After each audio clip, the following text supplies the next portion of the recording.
जय जय रघुवीर समर्थ। आज सद्गुरू आपल्याला महाशिवरात्री बद्दल निरूपण सांगतात। महाशिवरात्री ही 8 मार्च या दिवशी आहे। समर्थ म्हणतात की महाशिवरात्री या दिवशी बरेच लोक उपवास करतात। महाशिवरात्री या दिवशी पूर्ण दिवस काही जण उपवास करतात असं समर्थ आपल्याला ते सांगतात। आणि म्हणून समर्थ म्हणतात की शिवपुराण अग्निपुराण या ग्रंथामध्येही महाशिवरात्री व्रताचे महत्व सांगितले आहे। शिवपुराण अग्निपुराण या ग्रंथामध्येही महाशिवरात्री व्रताचे महत्व सांगितले आहे। आणि या दिवशी बेलाची पाने वाहून महादेवाची पूजा केली जाते। या दिवशी बेलाची पाने वाहून महादेवाची पूजा केली जाते। आणि म्हणून समर्थ म्हणतात की 12 ज्योतिर्लिंग ज्या ठिकाणी आहेत तेथेही लोकांची भरपूर संख्येने गर्दी असते असं समर्थ आपल्याला ते सांगतात। आणि म्हणून समर्थ म्हणतात की 12 ज्योतिर्लिंग या ठिकाणीही महाशिवरात्री या दिवशी यात्रा भरते। आणि म्हणून समर्थ म्हणतात की भाविक भक्त महाशिवरात्री दिवशी 12 ज्योतिर्लिंग या ठिकाणीही दर्शनाला जातात असं समर्थांनी आपल्याला ते सांगितलं। समर्थ म्हणतात की भगवान शिवशंकराचे ज्या ठिकाणी तीर्थक्षेत्र आहे तेथेही मोठी यात्रा भरते। भगवान शिवशंकराचे ज्या ठिकाणी तीर्थक्षेत्र आहे त्या ठिकाणीही यात्रा भरते असं समर्थांनी आपल्याला ते सांगितलं। आणि म्हणून समर्थ म्हणतात की श्री क्षेत्र काशी रामेश्वर या ठिकाणीही भरपूर गर्दी असते असं समर्थांनी आपल्याला ते सांगितलं। समर्थ म्हणतात की महाशिवरात्री दिवशी धोत्र्याची फुले वाहून महादेवाची पूजा केली जाते। आणि ओम नमः शिवाय हा जप त्या दिवशी अखंड जपला जातो। महाशिवरात्री दिवशी धोत्र्याची फुले वाहून महादेवाची पूजा केली जाते। आणि ओम नमः शिवाय हा जप त्या दिवशी जास्तीत जास्त केला जातो असं समर्थ आपल्याला ते सांगतात। आणि म्हणून समर्थ म्हणतात की शिवरात्री हा सण शिवभक्तांसाठी अत्यंत आनंदाचा सण आहे। शिवरात्री हा सण शिवभक्तांसाठी अत्यंत आनंदाचा सण आहे। आणि या दिवशी शिवरात्री दिवशी अखंड नामस्मरण केल्याने भक्तिभावाने पूजा केल्याने पापाचाही नाश होतो असं समर्थ आपल्याला ते सांगतात। आणि म्हणून समर्थ म्हणतात की ज्यावेळी समुद्र मंथन झाले त्यावेळी मात्र समुद्र मंथनातून विष बाहेर आले। आणि या विषामुळे ब्रह्मांड नष्ट होणार होते। या विषामुळे ब्रह्मांड सर्व सृष्टी नष्ट होणार होती। आणि म्हणूनच शिवशंकराने ते विष प्रशांत केले। आणि त्यामुळे शंकराला त्रास होऊ लागला, महादेवांना त्रास होऊ लागला। आणि विष प्रशांत केल्यामुळे शिवशंकराने महादेवाने सर्व सृष्टीला वाचवले, ब्रह्मांडाला वाचवले। पण समर्थ म्हणतात की विष प्रशांत केल्यामुळेच महादेवांचा कंठ निरा झाला आहे। विष प्रशांत केल्यामुळे महादेवाचा शिवशंकरांचा कंठ हा निरा झाला आहे। म्हणून समर्थ म्हणतात की संपूर्ण देहाचा दाह होत होता, त्यांना त्रास होत होता। आणि वैद्यांना बोलवलं।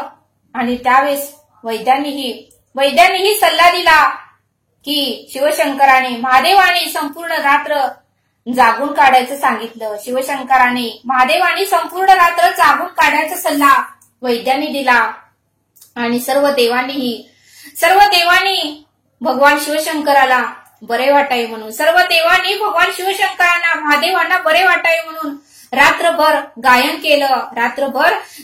केलं, नामस्मरण केलं। आणि सकाळी मात्र महादेवांचा त्रास थोडा कमी होऊ लागला। आणि महादेवानी मात्र सकाळी उठून सर्वांना आशीर्वाद दिला। सकाळी सर्वांना आशीर्वाद दिला। आणि या घटनामुळे सृष्टी सर्व सृष्टी वाचली असं समर्थांनी आपल्याला ते सांगितलं। आणि म्हणूनच या दिवसाला महाशिवरात्री असं नाव पडले। म्हणूनच त्या दिवशी जागरण केलं, गायन केलं, नामस्मरण केलं, कीर्तन केलं। आणि त्यामुळे त्या दिवसाला महाशिवरात्र असे नाव पडले असं समर्थ आपल्याला ते सांगतात। आणि म्हणूनच या दिवशी जागरण करून गायन कीर्तन नामस्मरण, पूजा पाठ करतात असं समर्थांनी आपल्याला ते सांगितलं। समर्थ म्हणतात की शिवरात्री हा सण शिवभक्तांसाठी अत्यंत आनंदाचा सण आहे। शिवरात्री हा सण शिवभक्तांसाठी अत्यंत आनंदाचा सण आहे। आणि म्हणून समर्थ म्हणतात की संपूर्ण देहाचा दाह होत होता, त्यांना त्रास होत होता। आणि वैद्यांना बोलवलं। शिवशंकराच्या अंगाचा त्रासामुळे दाहामुळे भगवान शिवांनी त्या दिवशी तांडव नृत्यही केले. शिवशंकराला त्या विषाचा त्रास होऊ लागला होता आणि तो दाह कमी व्हावा म्हणून शिवशंकरांनी त्या दिवशी तांडव नृत्य देखील केले. आणि महाशिवरात्री या दिवशी भाविक संपूर्ण दिवस उपवास करतात. महाशिवरात्री दिवशी सर्व भाविक संपूर्ण दिवस उपवास करतात आणि या दिवशी महारुद्र गायन भजनही केले जाते. या दिवशी महारुद्राचे गायन भजन ही केले जाते असं समर्थांनी आपल्याला इथे सांगितलं. समर्थ आपल्याला एक कथा सांगतात. समर्थ म्हणतात की एक पारधी एका जंगलामध्ये शिकार शोधण्यासाठी झाडावर बसला होता. एक पारधी जंगलामध्ये शिकार शोधण्यासाठी झाडावर बसला होता आणि संपूर्ण दिवस गेला परंतु त्याला मात्र शिकार सापडली नाही. त्या पारध्याला मात्र शिकारच सापडली नाही. सायंकाळ झाली आणि सायंकाळी मात्र हरणाचा एक कळप तेथे पाणी पिण्याकरता आला. सायंकाळी मात्र एक हरणाचा कळप तेथे पाणी पिण्याकरता आला आणि त्यावेळेस मात्र तो पारधी बाण सोडणारच. तो पारधी त्या हरणाच्या कळपाला बाण सोडणारच. तेवढ्यातच त्यातील एक हरिण पुढे येऊन पारध्याला म्हणाला. तेवढ्यातच त्यातील एक हरिण बोलू लागला आणि पारध्याला म्हणाला, हे पारधी, तू बाण सोडणार आणि आमची शिकार करणार हे अटळ आहे. हे पारधी, तू बाण सोडणार आणि आमची शिकार करणार हे अटळ आहे. परंतु मी तुला एक विनंती करतो. मला माझ्या कुटुंबाला एकदा भेटून येऊ दे. मला माझ्या कुटुंबाला शेवटचे एकदा भेटून येऊ दे. त्यांना सर्व काही माझ्या मनात आहे ते सांगून येऊ दे आणि मग तू माझ्या शरीरावर बाण मार. माझी जी कर्तव्य आहेत मला पार पाडून येऊ दे. हरणाने पारध्याला वचन दिलं की मी तुम्हाला वचन देतो. माझी सर्व कर्तव्य, माझी सर्व जबाबदाऱ्या, मी जे काही असेल ते पार पाडतो आणि मी येतो त्यावेळेस तुम्ही मला मारा. आणि असं वचन त्या पारध्याला हरणाने दिलं. त्यावेळेस पारधीही ठीक आहे म्हणाला. पारध्यानेही मान्य केलं आणि मग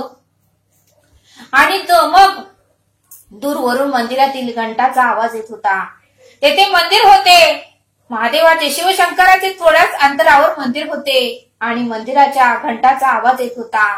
ओम नमः शिवाय, ओम नमः शिवाय हे मंत्र कानावर येत होते. अखंड ओम नमः शिवाय, ओम नमः शिवाय हा जप नामस्मरण कानावर येत होते. त्या पारध्याच्या कानावर सतत नामस्मरण येत होते. ओम नमः शिवाय, ओम नमः शिवाय.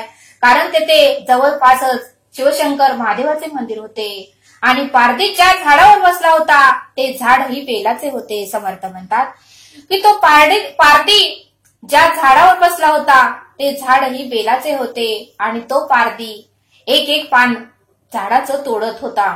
तो पारधी, तो शिकारी एक पान त्या झाडाचं पान तोडत होता आणि झाडाखाली टाकत होता. आणि त्या झाडाखालीच एक शिवपिंड होती. त्या झाडाखालीच एक शिवपिंड होती आणि त्या शिवपिंडीवर ते बेलाचे पान पडत होते. त्या झाडाखालीच एक छोटीशी शिवपिंड होती आणि ते बेलाचे पान त्या शिवपिंडीवर पडत होते. आणि नकळत का होईना पण त्या पारध्याच्या हातून शिव उपासना घडली. नकळत का होईना पण त्या शिकाऱ्याच्या हातून शिव उपासना त्या दिवशी घडली. आणि हरिण परत आल्यानंतर हरणाने सर्व काही आपल्या जबाबदाऱ्या, आपले कर्तव्य पार पाडलं आणि हरिण परत तेथे त्या झाडापाशी आला. हरिण परत आल्यानंतर त्याने पारध्याला म्हटलं की आता मी माझे कुटुंब प्रमुख असल्याचे कर्तव्य बजावून आलो आहोत. आता मी माझे कुटुंब प्रमुख असल्याचे कर्तव्य, माझ्या जबाबदाऱ्या सर्व काही बजावून आलो आहोत.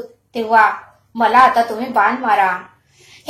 हे हरणाचं बोलणं ऐकून हरणाची पत्नी धावत तेथे आली. हे हरणाचं बोलणं ऐकून हरणाची पत्नी तेथे धावत आली आणि ती त्या पारध्याला म्हणाली, थांबा, तुम्ही त्यांना बाण मारू नका. आणि ती म्हणाली, यांना तुम्ही नका मारू. मला माझ्या पत्नी धर्माचे कर्तव्य पार पाडायचे आहे. माझ्यासमोर मी माझ्या पतीचा मृत्यू होताना पाहू शकत नाही. तुम्ही मला मारायचंच असेल तर तुम्ही मला सुरुवातीला अगोदर तुम्ही मारा. त्यानंतर मात्र त्या हरणाच्या पत्नीचं बोलणं ऐकून त्या दोघांचीही लहान पिल्ले पुढे आली. त्या दोघांच्याही हरणाची लहान पिल्ले पुढे आली आणि ती म्हणाली, तुम्ही आईला मारू नका. हे पारधी, तुम्ही आईला मारू नका, आम्हाला मारा, आम्हाला आमच्या पुत्र धर्माचे कर्तव्य पार पडू द्या, आम्हाला आमच्या पुत्र धर्माचे कर्तव्य पार पडू द्या, तुम्ही आमच्या आईला मारू नका आणि आम्हाला आमच्या पुत्र धर्माचं कर्तव्य पार पाडू द्या. मग पारध्यालाही मनात विचार आला.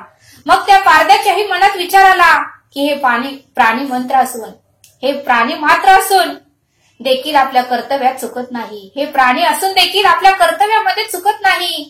यांच्यामध्ये किती प्रेम आहे, यांच्यामध्ये किती आपुलकी आहे, यांच्यामध्ये किती नम्रता आहे, यांच्यामध्ये किती ममता आहे, हे त्या पारध्याला कळालं. आणि त्या पारध्याच्या डोळ्यातून अश्रू येऊ लागले की हे प्राणी असूनही हे कर्तव्यात, जबाबदारीमध्ये, प्रेमामध्ये कधीही चुकत नाहीत. आणि मी मात्र मनुष्य असून एवढं पापी कसा झालो, मी मात्र मनुष्य असून एवढा निर्दयी, एवढा पापी कसा झालो.